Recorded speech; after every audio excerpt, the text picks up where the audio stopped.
Comments box में आप ज़रूर बताइएगा कि आज मैं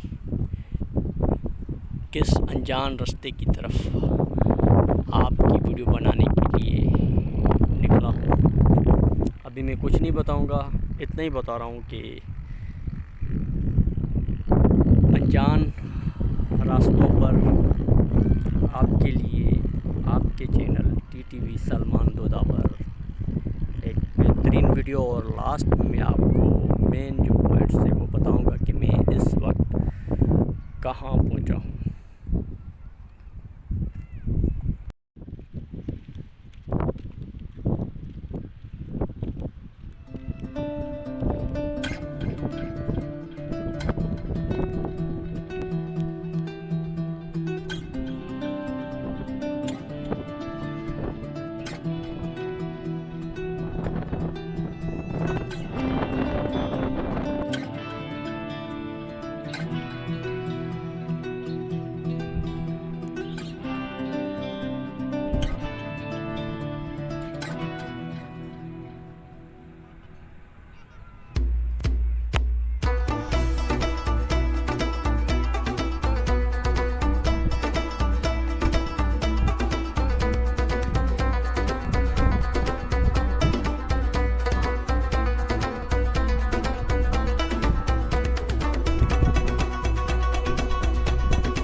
ये है हब का एरिया, जी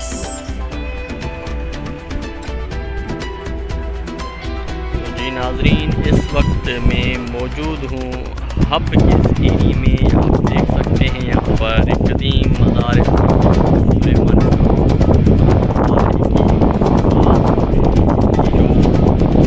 गंजान आबाद हब शहर की जो आबादी है वो यहाँ से शुरू हो जाती है।